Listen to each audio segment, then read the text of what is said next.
श्री स्वामी समर्थ. जय जय स्वामी समर्थ. तर हिंदू धर्मामध्ये तुळशी लग्नाला विशेष महत्त्व दिले जाते, धार्मिक महत्त्व दिले जाते. दरवर्षी कार्तिक महिन्यातील शुक्ल पक्षाच्या द्वादशी तिथीला तुलसी विवाह साजरा करण्याची परंपरा आहे. तुळशीच्या लग्नानंतर खऱ्या अर्थाने दिवाळीची सांगता होते असे म्हणतात.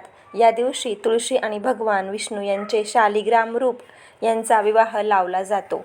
धार्मिक मान्यतेनुसार तुळशी विवाह केल्यामुळे आपल्या जीवनातील वैवाहिक कुठलीही प्रकारची समस्या असू दे, ताणतणाव असू दे, संघर्ष असू दे, समस्या असू देत, त्या सर्व दूर व्हायला मदत होते.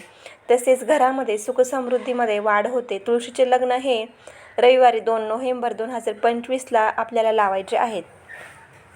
तर ज्यांच्याही घरामध्ये बिनलग्नाचे मुलं मुली असतील तर त्यांच्या विवाह जमण्यासाठी जर अडचण येत असेल तरीसुद्धा आपण काही तुलसी विवाहाच्या दिवशी उपाय करायचे आहे. तुलसी विवाह आपल्याला 2 नोव्हेंबर ते 5 नोव्हेंबर रोजीपर्यंत आपण करू शकतो.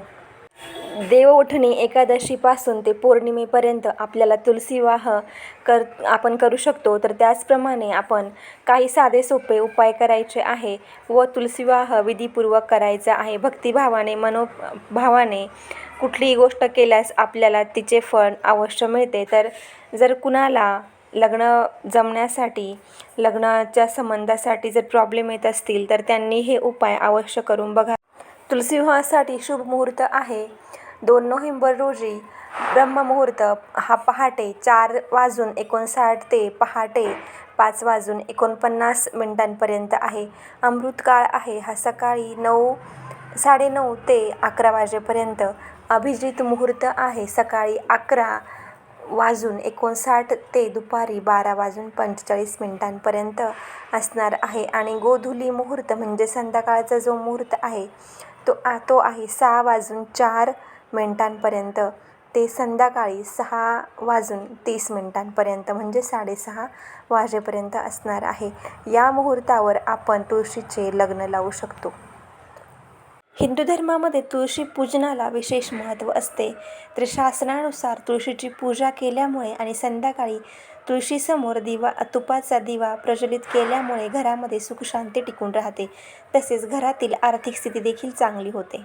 तुलसी विवाहाच्या दिवशी संध्याकाळी तुलसी वृंदावनामध्ये किंवा तुलसी वृंदावनाच्या जवळ तुपाचा दिवा प्रज्वलित करायचा व शालिग्रामची पूजा करायची आणि तुलसी माता व शालिग्राम या दोघांचाही विवाह पार पाडायचा. शालिग्रामवर तांदूळ अर्पण करू नये. तुलसी विवाह करते समयी किंवा तुलसी विवाहाच्या दिवशी आपल्या वैवाहिक जीवनामध्ये जर काही कलह, समस्या, अडीअडचणी असतील, नवरा बायकोमध्ये भांडणं असतील तर या दिवशी संध्याकाळी आपण काही खास उपाय केल्याने या समस्या आपल्या दूर होतात आणि वैवाहिक जीवन सुखी होऊ शकते. तुळशी मातेला आपल्याला नवीन वस्त्र अर्पण करायचे आहे. लाल, पिवळा, गुलाबी रंगाचे वस्त्र आपण तुळशी मातेला अर्पण करावे. तिच्या भोवती मांडव म्हणून उसाची किंवा वेलीची खोपटी करावी किंवा असा मांडव तयार करायचा आहे. विवाह करते समयी विष्णू भगवानांना जागे करण्यासाठी मंत्र म्हणायचे आहे आणि तुलसी मातेसोबतच विष्णू भगवानांची माता लक्ष्मीची देखील पूजा करायची आहे. मंगलाष्टके म्हणायचे, विवाह सोहळा पार पाडायचा. शेवटी मंत्रपुष्प व आरती करायची. नैवेद्य, धूप, दीप आरतीने दिमाखामध्ये तुलसी विवाह साजरा करावा.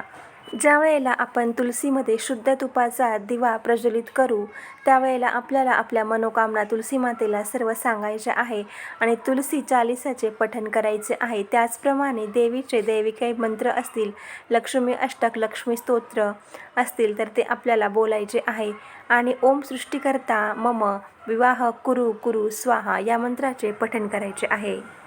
तुलसी विवाहाच्या दिवशी संध्याकाळी किंवा दिवसभरात किंवा तेवढ्या 2-3 दिवसामध्ये आपल्याला जेव्हाही वेळ मिळेल तर तेव्हा आपल्याला गरिबांना, गरजवंतांना आपल्याला कपडे, मिठाई आणि फळं खाण्याच्या काही ज्या वस्तू असतील, धान्य, अन्नधान्य पदार्थ बनवलेले गोड तर ते आपल्याला गरिबांना दान करायचे आहे. यामुळे आपल्या घरातील जर कुणाच्या विवाह जमण्यास अडचण येत असेल तर ही आपली समस्या लवकरात लवकर सुटणार आणि विवाहाचे योग लवकर जवळ येणार. आपल्याला काय करायचे आहे, दूध घ्यायचं आहे व दुधामध्ये थोडीशी हळद मिक्स करायची आहे आणि हे दूध आपल्याला तुलसी मातेला अर्पण करायचे आहे व आपल्याला तुलसी विवाहाच्या वेळेस आपल्याला शालिग्राम व तुलसी माता यांना हळदीचा लेप द्यायचा आहे आणि हे दूध अर्पण करायचं आहे. या उपायाने आपल्या कुंडलीमध्ये जर गुरुची स्थिती मजबूत नसेल तरी ती मजबूत व्हायला मदत होते. तुलसीचे लग्न लावतेवेळी आपल्याला तुलसी मातेला ज्या शृंगाराच्या वस्तू आहेत म्हणजे लाल ओढणी, बांगड्या, लाल किंवा हिरव्या रंगाच्या, सिंदूर, बिंदी, या सगळ्या 16 शृंगार जे असतात सौभाग्यवती स्त्रीचे, ते आपल्याला तुलसी मातेला अर्पण करायचे आहे. हे उपाय केल्यामुळे आपल्या विवाहिक जीवनामध्ये जर काही अडचणी येत असतील तर ते दूर होण्यास मदत होते. क्षीरसागरामध्ये शयन करत असलेले भगवान श्री विष्णू एकादशीच्या दिवसापासून जागे झालेले असतात. तर त्या दिवसापासून आपण तुलसी विवाह सुरू करतो. वैकुंठ चतुर्दशीच्या दिवशी हरिहर भेट होते. नंतर मंगल कार्यासाठी आरंभ होतो. मंदिर आणि घरामध्ये उसाचे मंडप तयार करून सत्यनारायणाची पूजा केली जाते. बोर, चिंचा, आवळ्यांसह जे मोसमी जे फळे आहेत त्यांचा नैवेद्य दाखवला जातो. मंदिरामध्ये आपल्या घरामध्ये किंवा घराच्या बाहेर मंडपामध्ये शालिग्राम आणि तुलसी विवाह आपण सोहळा आयोजित करतो. मंडपाची प्रदक्षिणा घालून अविवाहित लोकांच्या विवाहासाठी प्रार्थना केली जाते. शालिग्राम आणि तुळस आणि शंख यांचे पूजन त्या दिवशी आपल्याला करायचे असते. तुलसी ही आपल्या घरातीलच कन्या मानून तुळशीचे कन्यादान करायचे असते. तुळशी वृंदावनाची तुळशीची रोप असलेल्या कुंडाची गेरू व चुन्याने रंगरंगोटी करतात, सजवितात व त्यावर चिंच, आवळा, कृष्णदेव, सावळा असे लिहितात. बोर, चिंच, आवळा, कृष्णदेव, सावळा असे लिहितात. बोर, चिंच, आवळा, सीताफळ, कांद्याचे पात त्यामध्ये ठेवतात. कुटुंबातील कर्ता माणूस स्नान करून तुळशीची आणि कृष्ण भगवानांची पूजा करतात. त्या अगोदर आपल्याला गणपती बाप्पांची सुद्धा पूजा करायची असते.